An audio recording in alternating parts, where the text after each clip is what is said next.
Hello students, स्वागत है आपका साधना चैनल में। बच्चों, सामान्य हिंदी के अंदर आज हमारा विषय है शब्द विचार। आज मैं इस बात पर चर्चा करूंगी कि हमारी हिंदी भाषा के अंदर जो जो शब्द शामिल किए गए हैं वे कहाँ कहाँ से लिए गए हैं और किन किन आधारों पर उनको ग्रहण किया गया है, क्योंकि किसी भी भाषा का शब्द भंडार उसकी मजबूती और उसके विस्तृत रूप की ओर संकेत करता है। जिस भाषा में जितने अधिक शब्द होंगे, जितने अधिक लोग उस भाषा को बोलने वाले होंगे, वह भाषा उतनी ही समृद्ध होगी।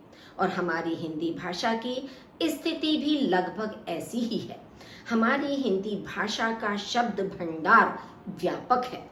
तो आज हमें यह देखना है कि ये शब्द या हिंदी भाषा का जो शब्द भंडार है वो किस तरह से विकसित हुआ है या उसके शब्द किन किन रूपों से निर्मित हुए हैं। तो चलिए ध्यान दीजिए, शब्द विचार में जिन जिन बिंदुओं पर प्रकाश डाला जा रहा है। सबसे पहले आप देखेंगे कि भाषा के अंग, कि जो हमारी हिंदी भाषा है उस हिंदी भाषा के अंग कौन कौन से हैं। उसके 3 अंग हैं, वर्ण, शब्द और वाक्य। कि हमारे मुख से जो ध्वनियां निकलती हैं तो वो हमारे वर्ण कहलाते हैं, या आप ये भी कह सकते हो कि भाषा की जो लघुतम या सबसे छोटी इकाई वर्ण होती है। वर्णों के मेल से शब्द का निर्माण होता है। जो सार्थक मेल होता है वर्णों का, उससे सार्थक शब्द का निर्माण होता है और सार्थक शब्दों से वाक्य का निर्माण होता है। और वाक्य के द्वारा ही हम अपने मन के भावों को, अपने विचारों को दूसरों के सामने अभिव्यक्त कर पाते हैं। तो इस तरह से हमारे भाषा के ये 3 अंग हुए। अब आप देख रहे होंगे कि शब्द के नीचे हमने एक पद शब्द भी लिखा है। तो शब्द और पद क्या है? शब्द पद ही है और इसकी परिभाषा अभी आगे भी हम इसको आपके लिए समझाने के लिए जा रहे हैं कि पद हम किसे कहते हैं।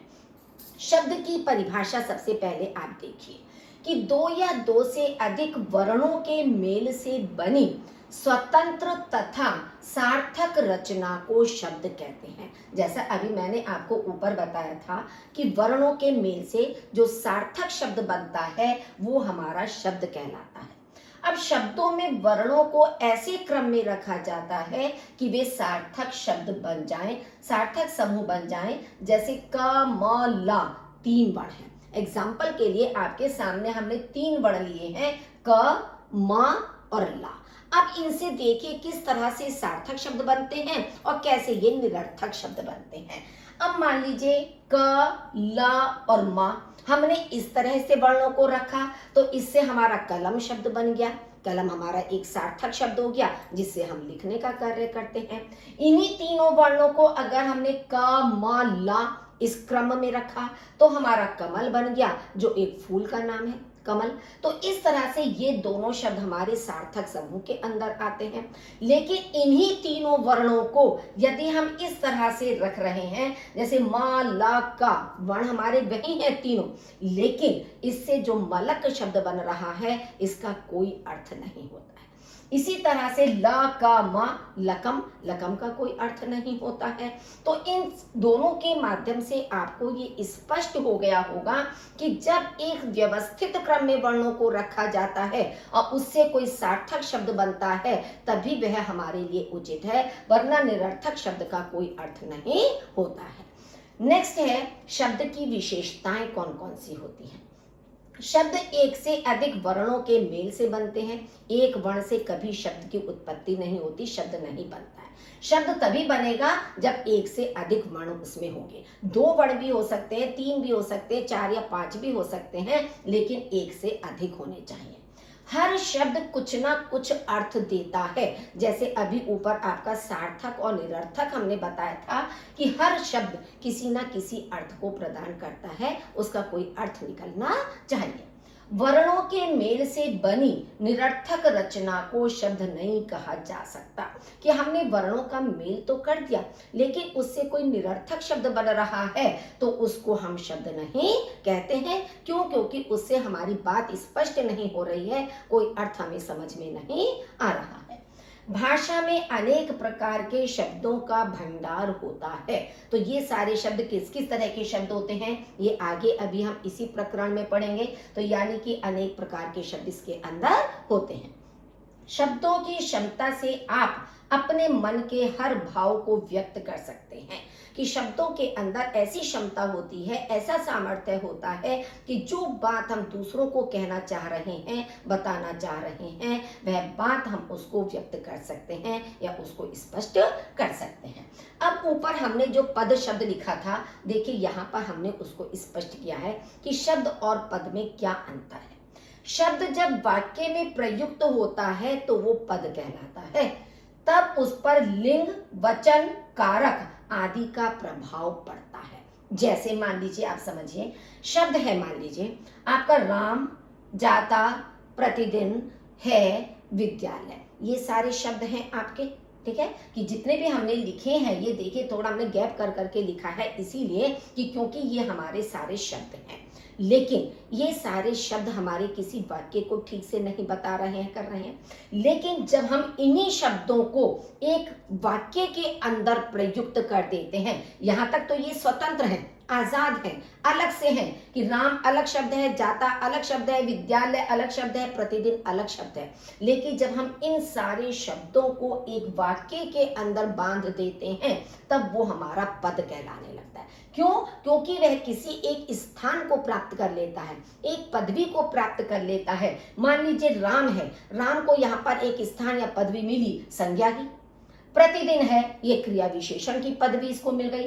विद्यालय, ये भी संज्ञा की आपको पदवी मिल गई। जाता है, इसे क्रिया की पदवी मिल गई।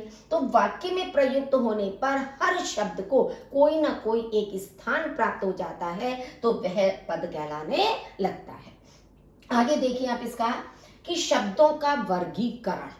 हिंदी भाषा विशाल सागर के समान है। जैसे मैंने स्टार्टिंग में भी आपसे कहा था कि हिंदी का जो शब्द भंडार है वो व्यापक है। तो व्यापक का मतलब यहाँ पर हमने इसको एक सागर से तुलना दे दी है कि हिंदी का जो शब्द भंडार है वो एक सागर या समुद्र के समान है, जिसमें अन्य भाषाओं की शब्द रूपी नदियां आकर मिलती हैं। जो और अन्य भाषाएं भी हैं, हिंदी के अलावा जो अन्य भाषाएं हैं, उनके भी शब्द रूपी जो नदियां हैं, जो शब्द हैं, वो हिंदी भाषा में आकर मिलते हैं तथा इसे और भी समृद्ध बनाती रहती हैं।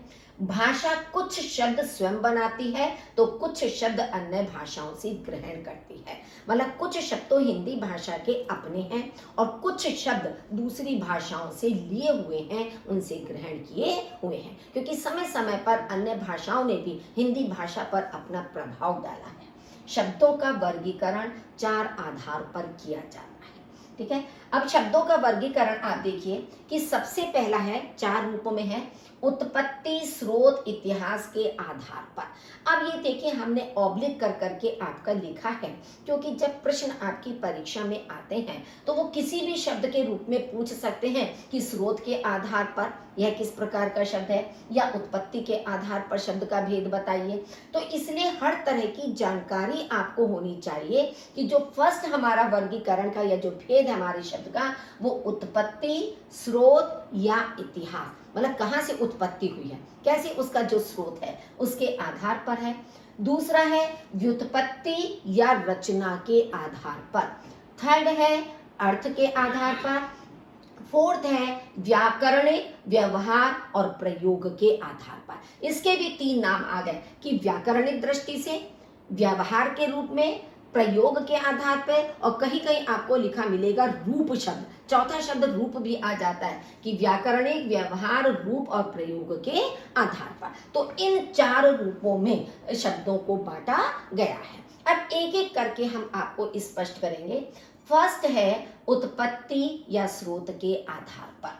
हिंदी भाषा में शब्दों के स्रोत अथवा उत्पत्ति का माध्यम अनेक भाषाएं रही हैं, जैसे संस्कृत, प्राकृत, पाली, अपभ्रंश, शौरसेनी, अरबी फारसी, अंग्रेजी आदि।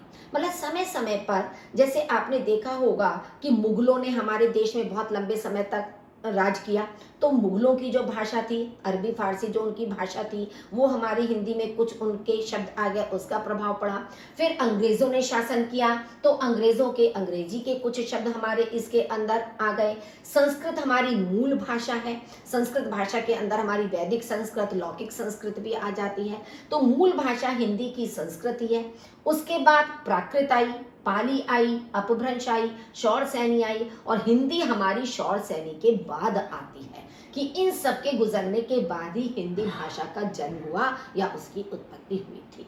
तो इस तरह से भाषा में की जो उत्पत्ति है वो इन के माध्यम से हुई है। अब हमें देखना है कि इस स्रोत के आधार पर शब्द के कितने भेद होते हैं। फर्स्ट है तत्सम, सेकेंड तद्भव, थर्ड देशज, फोर्थ विदेशी और फिफ्थ संकर। इसमें भी आप ये चीज देखिए, ध्यान दीजिए, हमने ये 5 आपके लिखे हैं, लेकिन जो मूल भेद होते हैं वो 4 होते हैं आपके। लेकिन अगर आपसे पूछा जाए कि स्रोत के आधार पर कुल कितने भेद होते हैं शब्द के, तब आप 5 बताएंगे संकर। संकर बाद में आता है, लेकिन अगर मूल भेद पूछे जाएंगे तब वहां आप 4 ही लिखेंगे। सबसे पहला आपका है तत्सम शब्द। तत्, तत् माने उसके, और सम माने समान, क्योंकि 2 शब्दों से मिलकर तत्सम बना है। तो तत् माने उसके और सम माने समान, अर्थात उसके, उसके का मतलब संस्कृत के समान, क्योंकि हमारी हिंदी की जो मूल भाषा है वो संस्कृत ही है, संस्कृत से ही उत्पत्ति हुई है, तो उसके समान अर्थात संस्कृत के समान। मूल भाषा संस्कृत के जो शब्द बिना किसी रूप परिवर्तन के जो कि त्यों हिंदी में आ गए हैं वे तत्सम शब्द कहलाते हैं। मतलब जो संस्कृत में शब्द प्रयोग किए जाते हैं उसमें बिना कोई परिवर्तन किए हिंदी में जो कि त्यों प्रयुक्त होते हैं वो हमारे तत्सम शब्द कहलाते हैं। मान लीजिए दुग्ध, अग्नि, घृत, ग्रह, कृषक, नृत्य, ये सारे हमारे तत्सम शब्द है। अब इन्हीं से हम नीचे भी आपको स्पष्ट करेंगे। फिर देखिए, सेकंड है तद्भव शब्द। संस्कृत भाषा के वे शब्द जो कुछ रूप परिवर्तन के साथ हिंदी में प्रचलित हैं वे तद्भव शब्द कहलाते हैं। जैसे मान लीजिए दुग्ध आपका तत्सम शब्द था, अब इसका रूप परिवर्तित करके तद्भव में कैसे आया, दूध बन गया। अग्नि से आग हो गया, घृत से घी हो गया, ग्रह से घर हो गया, कृषक से किसान हो गया, नृत्य से नाच हो गया। तो हमने उन संस्कृत शब्दों का थोड़ा सा रूप परिवर्तित जो कर दिया तो वह परिवर्तित रूप तद्भव शब्द कहलाता है। थर्ड है देशज शब्द। देशज का मतलब है देश प्लस जा। जा जो होता है वो उत्पन्न होने के सेंस में होता है हमेशा, अर्थात देश में जन्मा। जो शब्द संस्कृत के मूल शब्द या तद्भव यानी बिगड़े हुए शब्द नहीं है, ना तो वो संस्कृत के शब्द हैं, ना ही संस्कृत का जो परिवर्तित रूप तद्भव है वो भी वे नहीं है, और ना किसी विदेशी भाषा के हिंदी में प्रयुक्त हुए हैं, कि विदेशी भाषा जैसे अरबी फारसी है, आपकी अंग्रेजी है, तो इस तरह के पुर्तगाली वगैरह हैं, तो ऐसे विदेशी भाषा के शब्द भी हिंदी में प्रयुक्त हैं, नहीं हुए, बल्कि देश के विभिन्न प्रांतों की बोलियों से हिंदी भाषा में आ गए हैं, वे देशज शब्द कहलाते हैं। आप देखेंगे कि हमारे भारत देश में अनेक प्रांत हैं, हर प्रांतों की अपनी अपनी बोलियां हैं, अपनी अपनी उपबोलियां हैं, तो उनका जो प्रभाव है वो इसके ऊपर भी दिखाई देता है। तो उनके कुछ अपनी जो बोली और उपबोली हैं उन शब्दों का प्रभाव भी हिंदी में पड़ा है और वे आम बोलचाल की बोली या भाषा हमारी कहलाती है। जैसे राजस्थान में चले जाइए तो राजस्थान की उपबोली अलग होगी आपके, या दूसरे और राज्यों में चले जाइए वहाँ की बोली अलग होगी। तो जो अपने प्रांत में उत्पन्न हुई हैं तो वे हमारी देशज शब्द कहलाते हैं। जैसे मान लीजिए झोला, खटिया, झाड़ू, लोटा, डिबिया, भिन्न भिन्न, खुसुर पुसुर, पौ पौ, बासन, खिचड़ी आदि। बासन कहते हैं बर्तन को। तो ये जो आम बोलचाल के शब्द हैं जिन्हें हम अपने दैनिक जीवन में प्रयोग करते हैं, तो आम बोलचाल के जो शब्द होते हैं वो हमारे देशज शब्द कहलाते हैं।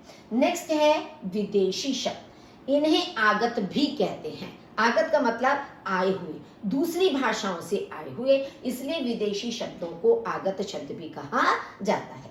ये शब्द विदेशियों के संपर्क से हिंदी में आए हैं और प्रचलन के कारण प्रयोग में आने लगे हैं कि जिन जिन विदेशियों के साथ हम लोगों का संपर्क होता है, संबंध बनता है, तो जब हम उन विदेशी लोगों के साथ रहते हैं, उनके संपर्क में रहते हैं, तो उनकी जो बोली के शब्द होते हैं वे भी किसी न किसी रूप में हमारी हिंदी भाषा के अंदर समाहित होते चले जाते हैं। जैसे मान लीजिए अंग्रेजी शब्द हैं, school, train, radio, car, machine, ये सारे हमारे अंग्रेजी के शब्द हैं और आम रूप से हमारे हिंदी के अंदर आ चुके हैं।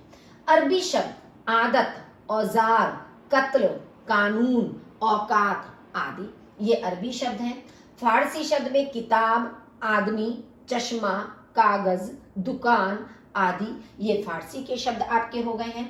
तुर्की शब्द में तोप, बहादुर, लाश, कैंची, बारूद, कुली आदि। अब कैंची है, इसमें चाकू शब्द भी आपका आ सकता है इस तरह से। पुर्तगाली शब्द हैं बाल्टी, साबुन, चाबी, कमीज, तंबाकू, फीता आदि।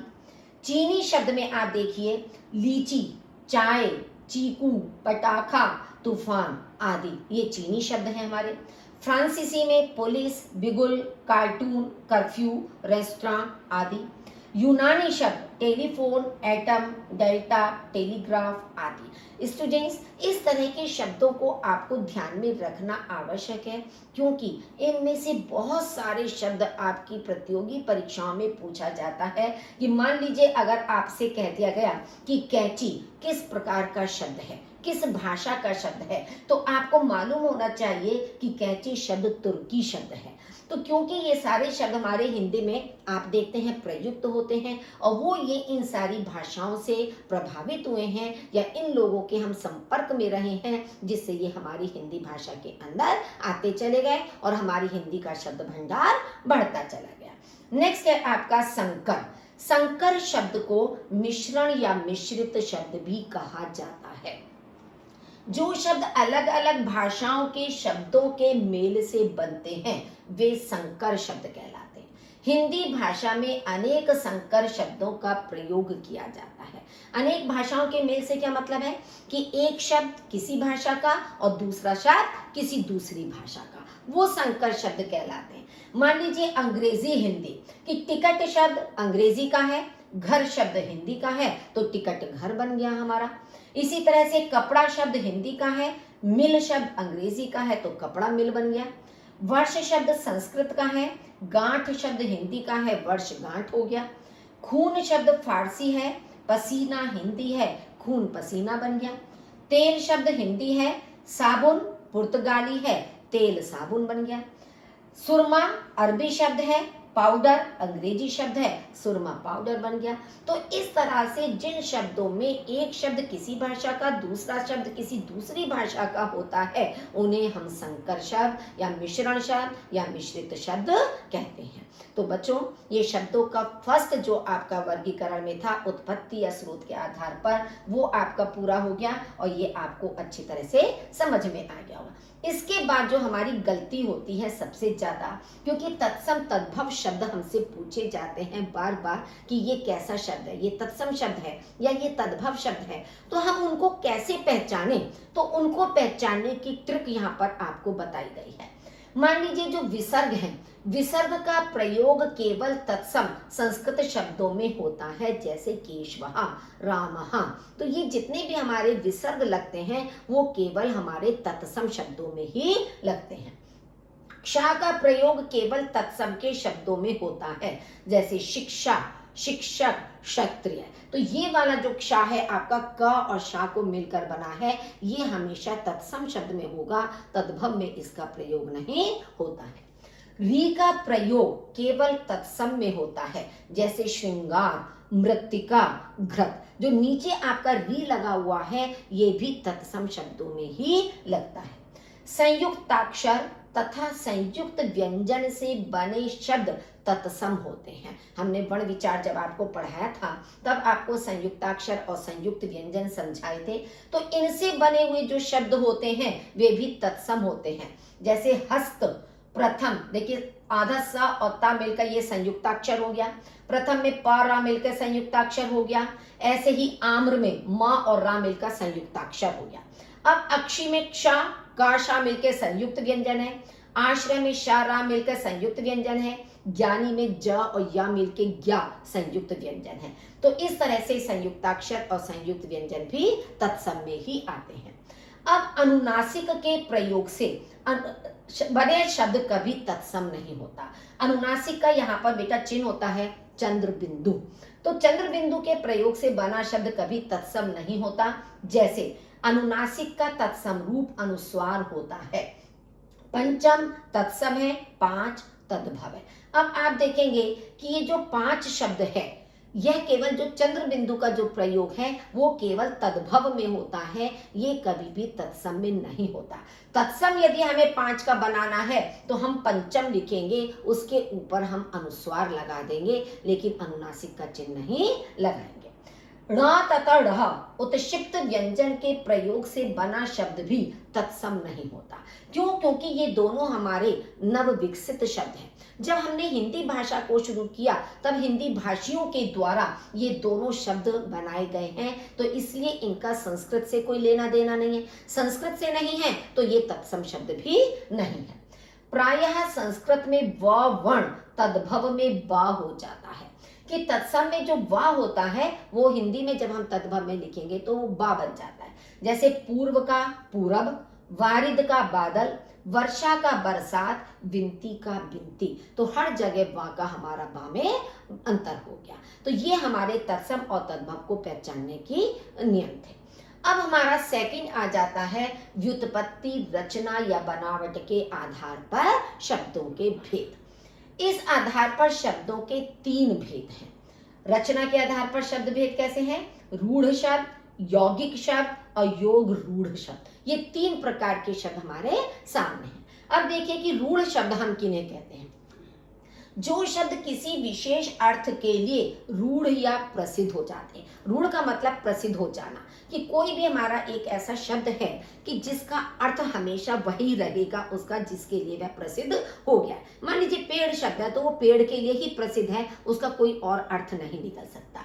तो जो किसी विशेष अर्थ के लिए प्रसिद्ध हो जाते हैं वे रूढ़ अथवा मूल शब्द कहलाते हैं। इनके खंड या टुकड़े नहीं किए जा सकते। यदि इन शब्दों के खंड किए जाते हैं तो ये अर्थहीन हो जाते हैं, कि यदि हमने उस शब्द के वर्णों को अलग अलग किया तो उसका अर्थ समाप्त हो जाता है। जैसे फल है, पेड़ है, कवि, भूमि, हाथी, पानी, नल आदि शब्दों का अर्थ है कि अलग से अगर हम इन शब्दों का प्रयोग करते हैं तो इनका कोई ना कोई अर्थ होता है और हम समझ जाते हैं कि फल क्या चीज है, पेड़ क्या है, कवि क्या है। तो शब्द को सुनते के साथ ही हमें उसके विषय में जानकारी हो जाती है। परंतु यदि इन्हें फा प्लस ला, कि फल को हमने फा अलग कर दिया, ला अलग कर दिया, तो फा का कोई अर्थ नहीं है, ला का कोई अर्थ नहीं है।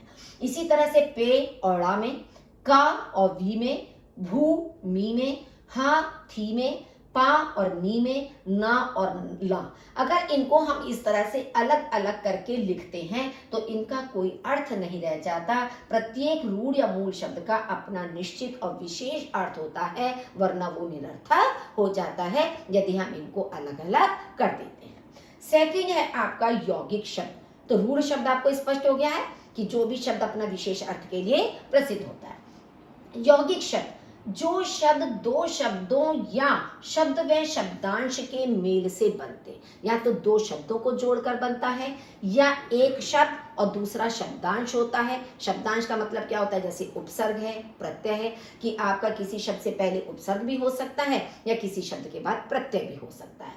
तो जो शब्द हमारे या तो 2 शब्दों को जोड़ने से बनता है या शब्द व शब्दांश के मेल से, तथा जिनके खंड करने पर प्रत्येक खंड का अर्थ निकले, उन्हें यौगिक शब्द कहते हैं। कि अगर हम उन दोनों शब्दों को अलग अलग करते हैं या शब्द और शब्दांश को अलग अलग करते हैं तो उसका कोई ना कोई अर्थ अवश्य ही निकलता है, यानी कि दोनों शब्द हमारे सार्थक होते हैं। जैसे 2 शब्दों के मेल से, मान लीजिए विद्या प्लस आलय, विद्या यानी विद्या का घर, विद्या आपका अर्थ अपना दे रहा है, आलय का मतलब घर होता है। तो अगर हमने विद्यालय शब्द को अलग अलग किया तो दोनों का अर्थ हमारा निकल रहा है और ये दो शब्दों के मेल से बना है। शब्द व शब्दांश के मेल से, मान लीजिए निर उपसर्ग है, शब्दांश हो गया, बल मूल शब्द आपका हो गया। तो निर का मतलब होता है रहित और बल का मतलब होता है शक्ति।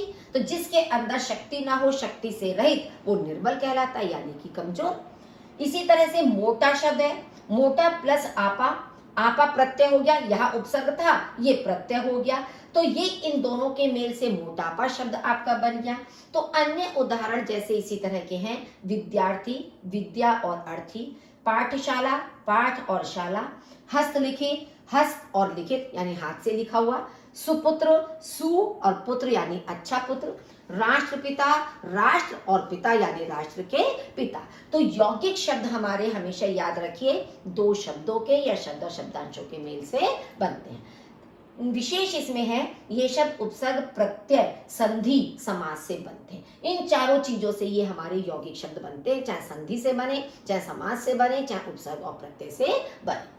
थर्ड है इसका योग रूढ़ शब्द, ऐसे शब्द जो दो या दो से अधिक शब्दों या शब्दांशों के मेल से बनते हैं। अब देखिए फर्स्ट लाइन तो आपकी यौगिक की तरह हो गई, परंतु सामान्य अर्थ को छोड़कर विशेष अर्थ प्रकट करते हैं, उन्हें योग रूढ़ शब्द कहते हैं। जबकि यौगिक में क्या था कि उस शब्द का जो अपना अर्थ होता है वो ही अर्थ देता है, लेकिन योग रूढ़ में हमारा क्या होता है कि अपने उस सामान्य अर्थ को छोड़कर वो किसी विशेष अर्थ को प्रकट करते हैं, तब हम उन्हें योग रूढ़ शब्द कहते हैं। जैसे मान लीजिए चक्रधर, अब चक्र प्लस धर यानी कि चक्र को धारण करने वाले अर्थात विष्णु। अब चक्र का मीनिंग हमने छोड़ दिया, धर का मीनिंग हमने छोड़ दिया धारण करने वाला, हमने तीसरा शब्द क्या निकाल दिया, विशेष विष्णु, कि चक्र को धारण करने वाले अर्थात विष्णु। इसमें ना तो पहला शब्द चक्र सुदर्शन नाम का एक अस्त्र जो है, और ना ही दूसरा शब्द धर अपना अर्थ दे रहा है, इसकी जगह दोनों मिलकर तीसरे पद यानी विष्णु का अर्थ दे रहे हैं। तो इस तरह के हमारे बहुत सारे शब्द हो जाते हैं। पीतांबर हो गया, पीला है वस्त्र जिसका अर्थात कृष्ण। घनश्याम हो गया, घन के समान श्याम अर्थात कृष्ण। तो इस तरह के जो हमारे शब्द हैं ये अधिकांश आपके बहुव्रीहि समास के अंतर्गत भी आते हैं, जो तीसरा अर्थ देते हैं। जैसे मान लीजिए और एग्जाम्पल हमने दिया है, गजानन गणेश जी के लिए प्रयुक्त होता है, पंकज कमल के लिए प्रयुक्त होता है, देव नदी गंगा के लिए प्रयुक्त होती है, गिरिधर कृष्ण जी के लिए प्रयुक्त होता है, नीलकंठ शिव के लिए होता है, निशाचर राक्षस के लिए। अब इनका विग्रह आप उसी तरह से कर सकते हो कि गज के समान है मुख जिसका अर्थात गणेश जी, कीचड़ में उत्पन्न होने वाला अर्थात कमल, देवों की नदी अर्थात गंगा, पर्वत को धारण करने वाला अर्थात कृष्ण जी, नीला है कंठ जिसका अर्थात शिव, रात्रि में विचरण करने वाला अर्थात राक्षस। तो ये तीसरा विशिष्ट अर्थ हमारा इससे निकल रहा है। अब थर्ड हमारा भेद है अर्थ के आधार पर। अर्थ के आधार पर शब्दों के दो भेद होते हैं। कौन कौन से होते हैं? सार्थक शब्द और निरर्थक शब्द। कि सार्थक का मतलब कोई ना कोई अर्थपूर्ण शब्द, और निरर्थक का मतलब जिसका कोई अर्थ नहीं होता है, अर्थहीन होता है। तो अर्थ के आधार पर हमारे ये दो भेद होते हैं। अब आप देखिए सार्थक शब्द, जिन शब्दों का कोई निश्चित अर्थ होता है उन्हें सार्थक शब्द कहते हैं। जैसे भोजन, ममता, नवयुवक, क्षेत्र, डंडा, रोटी, दूध, मंच आदि। इन शब्दों को हम जैसे ही बोलते हैं या सुनने वाला जब इनको सुनता है या पढ़ने वाला जब इनको पढ़ता है, तो इन शब्दों को बोलने, पढ़ने, सुनने पर हमें अंदाज लग जाता है कि ये शब्द इस अर्थ के लिए प्रयोग किया गया है। और निरर्थक शब्द, जिन शब्दों का कोई अर्थ नहीं होता वे निरर्थक शब्द कहलाते हैं। जैसे पानी वानी, अब हम जल्दी में बोलते हैं ना पानी वानी दे दो, तो पानी का तो अर्थ है, लेकिन इसके साथ जो वानी शब्द लगा है ये निरर्थक है, इसका कोई अर्थ नहीं। चाय शाय, तो चाय का अर्थ है, शाय का कोई अर्थ नहीं। रोटी वोटी, वोटी शब्द हमने लगा दिया। तो इस तरह के जो हम शब्द युग्मों में इस तरह के शब्दों का प्रयोग करते हैं, तो जैसे वाणी, शाय, वोटी, ये सब हमारे निरर्थक शब्द हैं, इनका कोई भी अर्थ नहीं होता है। अब सार्थक शब्दों के भेद आप देखिए। कि अर्थ की विविधता के आधार पर शब्दों के अनेक भेद होते हैं सार्थक शब्दों के। जैसे पर्यायवाची शब्द, विपरीतार्थक, विपरीतार्थक का मतलब विलोम शब्द, एकार्थक शब्द, अनेकार्थक शब्द, श्रुति सम भिन्नार्थक शब्द, अनेक शब्दों के लिए एक शब्द। तो ये 6 प्रकार के आपके सार्थक शब्द होते हैं। जैसे मान लीजिए आप देखिए, फर्स्ट है पर्यायवाची शब्द। इसे हम समानार्थी शब्द भी कहते हैं। पर्यायवाची को क्यों? क्योंकि ये समान अर्थ को देने वाला होता है, एक जैसा अर्थ देने वाला होता है। तो समान अर्थ देने वाले शब्द पर्यायवाची शब्द कहलाते हैं। इनका प्रयोग एक ही वस्तु या प्राणी के लिए किया जा सकता है। जैसे मान लीजिए कमल शब्द है। अब कमल शब्द पंकज, नीरज, सरोज, जलज, अम्बुज। अब यहाँ पर एक चीज आप देखिए पहचान की कि सबके अंत में आपका जा लगा है। जा शब्द मैंने ऊपर भी आपको बताया था कि जा का मतलब होता है उत्पन्न करने वाला, उत्पन्न होने वाला, जहां मैंने देशज के साथ आपको बताया था। आप एक पानी के पर्यायवाची याद कर लीजिए। ये देखिए, पंख माने तो कीचड़ होता है क्योंकि कमल कीचड़ में उत्पन्न होता है। नीर पानी का है, सर आपका पानी के लिए आता है, जल पानी है, अंबु पानी है। तो सब में जब आप जा लगा दोगे तो आपके कमल के पर्यायवाची बन जाते हैं। सबका एक ही मतलब है कमल। हवा, वायु, अनिल, समीर, मारुत, पवन, सबका मतलब हवा से होता है। तन, काया, शरीर, वपु, बदन, गात, ये सब हमारे तन के रूप में प्रयुक्त होते हैं। या घमंड, गर्व, अहंकार, अभिमान, दर्प, गुमान, ये सब हमारे घमंड के लिए होते हैं। तो आपको परिभाषा में यही बताया था कि एक ही वस्तु या प्राणी के लिए एक जैसा अर्थ देने वाले हमारे पर्यायवाची होते हैं। यहाँ तो बच्चों एग्जाम्पल के लिए हमने 4-5 आपके सामने दे दिए, वरना पर्यायवाची असंख्य होते हैं, बहुत ज्यादा होते हैं और अलग से पर्यायवाची आपको पढ़ाए जाएंगे। तो क्योंकि उससे संबंधित भी प्रश्न आपसे बहुत सारे पूछे जाते हैं। सेकंड है विलोम या विपरीतार्थक शब्द।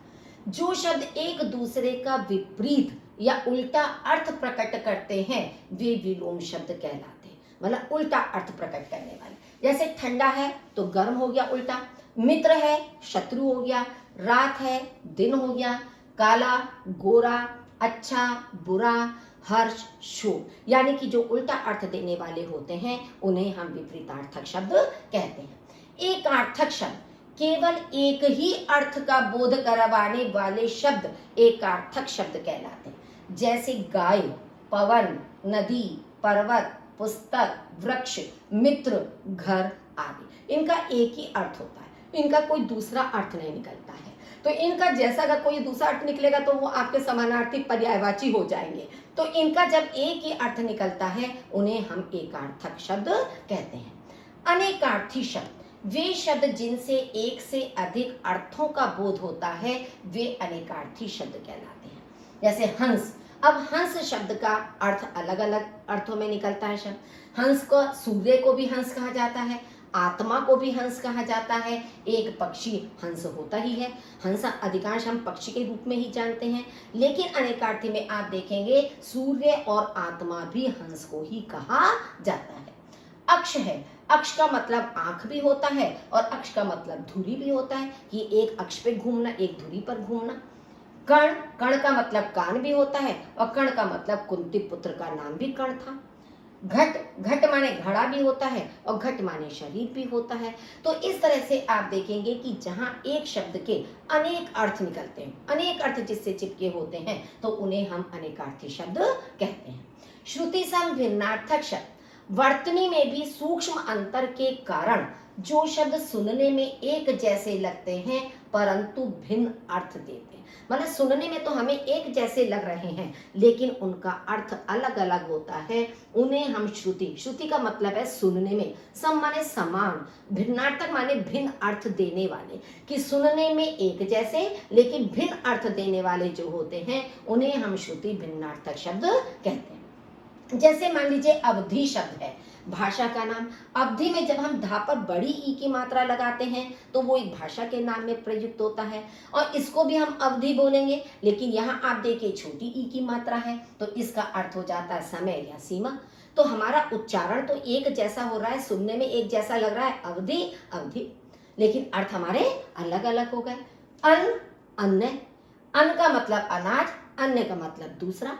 अली माने भंवरा और अली माने मित्र या सखा भी होता है। तो उच्चारण तो हमारा एक जैसा हो रहा है, सुनने में हमें एक जैसे लग रहे हैं, अली अली, अवधि अवधि, अन्य, लेकिन अर्थ उसके अलग अलग होते हैं, भिन्न अर्थ होता है, उसे हम श्रुति समभिन्नार्थक शब्द कहते हैं। अनेक शब्दों वाक्यांशों के लिए एक शब्द, कि अनेक शब्द हमारे दिए हुए हैं, लेकिन हम उसके एक शब्द से भी उस पूरे अर्थ के, उस पूरे वाक्य के अंशों का अर्थ स्पष्ट कर देते हैं। जिन शब्दों का प्रयोग वाक्यांश या अनेक शब्दों के स्थान पर किया जाता है, वे अनेक शब्दों के लिए एक शब्द अथवा वाक्यांश के लिए एक शब्द कहलाते हैं। जैसे मान लीजिए दूर की सोचने वाला, अब हमने इसमें 4 शब्द लिखे, दूर की सोचने वाला, और हमने एक शब्द से बता दिया दूरदर्शी। दूरदर्शी का मतलब हो गया दूर की सोचने वाला। जिसे कभी बुढ़ापा न आए अजर कहलाता है। तो अजर एक शब्द से हमें स्पष्ट हो गया कि जिसे कभी बुढ़ापा न आए। जो किसी का पक्ष ना ले यानी कि निष्पक्ष, किसी का पक्ष ना लेने वाला निष्पक्ष कहलाता है। जो कभी ना मरे यानी कि वो अमर हो गया। तो इस तरह से आप देखेंगे कि पूरे वाक्यांश के स्थान पर हमने एक शब्द का प्रयोग किया और उससे हमें पूरे वाक्यांश का अर्थ स्पष्ट हो गया।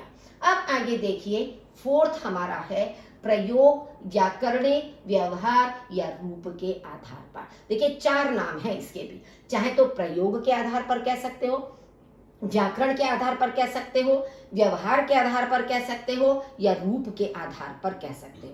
क्योंकि प्रश्न में हमने बहुत पिछले साल के जैसे प्रश्न बहुत सारे देखे हैं, तो उसमें अलग अलग नामों से प्रश्न पूछा जाता है कि व्याकरण की दृष्टि से या व्याकरणिक रूप में या व्यवहार के रूप में ये शब्द किस प्रकार का है। तो व्याकरण की दृष्टि से भाषा में प्रयोग किए जाने वाले शब्दों के 2 मुख्य भेद हैं। कौन कौन से हैं? विकारी शब्द और अविकारी शब्द। अब विकारी शब्द हम किसे कहते हैं, इसके भी 2 ही भेद हैं आपके। विकारी शब्द, जो शब्द वाक्य में प्रयोग किए जाने पर लिंग, वचन, कारक, काल आदि के कारण अपना रूप परिवर्तन कर लेते हैं, वे विकारी शब्द कहलाते हैं। विकारी का मतलब होता है परिवर्तन, कि जिनमें चाहे तो लिंग के आधार पर परिवर्तन हो, चाहे वचन के आधार पर परिवर्तन हो, चाहे कारक के आधार पर परिवर्तन हो, चाहे काल के आधार पर परिवर्तन हो, लेकिन इन सब के रूप में जब वो अपना रूप परिवर्तित कर लेता है, उन्हें हम विकारी शब्द कहते हैं। इनके 4 भेद होते हैं, संज्ञा, सर्वनाम, विशेषण और क्रिया। देखिए इसकी विस्तृत जानकारी तो हम बाद में जब अलग से विकारी अविकारी शब्द आपको पढ़ाएंगे, तो विस्तार से तो संज्ञा, सर्वनाम, विशेषण, क्रिया के में तब आपको पढ़ाया जाएगा। यहाँ केवल संक्षेप में आपको बताने के लिए कि ये विकारी कैसे हैं। मान लीजिए बच्चा संज्ञा शब्द है, अब इसका बहुवचन आपने बच्चे बना लिया, इसका बच्चों, इस पे कारक का प्रभाव पड़ गया, तो इस तरह से बच्चा हमारे 3 रूपों में परिवर्तित हो गया। सर्वनाम वह, वे, उनका, उन्होंने, तो ये कारक का भी प्रभाव पड़ा इन पर, इस पर लिंग का भी प्रभाव पड़ गया या वचन का भी प्रभाव पड़ गया। इसी तरह से विशेषण, मोटा या मोटी, भाई पुल्लिंग में भी प्रयुक्त कर सकते हो, स्त्रीलिंग में भी कर सकते हो, लिंग का प्रभाव पड़ गया। ऊंचा, ऊंची, इसी तरह से, तो यानी क्या है कि पुल्लिंग में रूप कुछ और है, स्त्रीलिंग में उसका रूप अलग है। क्रिया, आता है, आते हैं, आएंगे, आए थे। अब आता है, आते हैं एक वचन बहुवचन हो गया, वर्तमान काल हो गया, आएंगे भविष्य काल हो गया, आए थे भूतकाल हो गया, तो इसमें काल का भी प्रभाव पड़ गया। तो ये 4 हमारे ऐसे हैं, संज्ञा, सर्वनाम, विशेषण, क्रिया, कि जिन पर हमारे लिंग, वचन, कारक, काल का प्रभाव पड़ता है और वे अपने रूप को परिवर्तित कर लेते हैं। सेकंड है आपका अविकारी शब्द, जिन शब्दों के रूप में लिंग, वचन, कारक, काल आदि के कारण कोई परिवर्तन नहीं होता, वे अविकारी शब्द कहलाते हैं। अविकारी का मतलब ये होता है कि जिसमें कोई विकार ना हो, कोई परिवर्तन ना हो। ये भी आपके देखिए, ये भी आपके 5 हैं, वैसे 4 होते हैं मूल रूप से, लेकिन कहीं कहीं आपका निपात भी आ जाता है। तो मेन आपके जो 4 हैं वो है क्रिया विशेषण, जैसे धीरे धीरे, बाहर, जल्दी, ये सारे हैं। तो क्रिया विशेषण आपको बाद में स्पष्ट रूप से बताई जाएगी, विस्तार में पढ़ाई जाएगी। समुच्चय बोधक, जिन्हें इंग्लिश में आप कंजक्शंस भी कहते हो, किंतु, परंतु, अथवा, और आदि। संबंध बोधक, ये अव्यय भी कहलाते हैं, हमारे अविकारी भी कहते हैं, इनको हम अव्यय भी कहते हैं। संबंध बोधक जो इंग्लिश में आपके प्रपोजिशंस होते हैं, जैसे से पहले, के बाद, के साथ आदि हो गया। विस्मयादि बोधक एक्सक्लेमेटरी शब्द आपके जैसे होते हैं, अरे, ओहो, वह, क्या, सबके आगे आप देखेंगे विस्मयादि बोधक चिन्ह लगा हुआ है। निपात, तो, तक भी, मतलब किसी एक शब्द पर विशेष बल देने के लिए जिनका प्रयोग किया जाता है तो उनको हम निपात कहते हैं। जैसे तो तक, वह अभी तक पढ़ रहा है, वह रात भर पढ़ता रहा, मैं भी साथ में चलूंगा। तो इस तरह से किसी एक शब्द पर विशेष बल देने के लिए जिनका हम प्रयोग करते हैं वे हमारे निपात कहलाते हैं। और ये सारे विकारी अविकारी शब्द आपको आगे चलकर एक विस्तार के साथ पढ़ाए जाएंगे, तब आपको स्पष्ट होंगे। यहाँ तो केवल शब्दों के रूप में बताने के लिए संक्षेप में आपका हमने परिचय दिया है इन सब भेदों का। तो स्टूडेंट्स, आशा करती हूँ कि आज जो शब्द विचार मैंने आपको पढ़ाया, सरल शब्दों में आपको मैंने समझाने का प्रयास किया है, सरल भाषा में आपके सामने लिखा हुआ था, तो आशा करती हूँ आपको स्पष्ट हो गया होगा।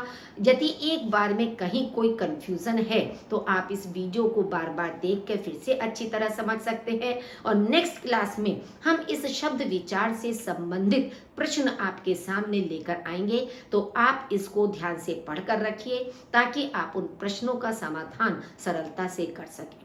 यदि अभी तक आपने मेरे चैनल को लाइक नहीं किया तो प्लीज़ लाइक कीजिए, अपने साथियों के साथ शेयर कीजिए और ज़्यादा से ज़्यादा इसे सब्सक्राइब कीजिए। इसकी बेल आइकन दबाइए ताकि आने वाले नोटिफिकेशन या वीडियो के विषय में आपको समय समय पर जानकारी प्राप्त होती रहे। सुनने के लिए आपका बहुत बहुत धन्यवाद।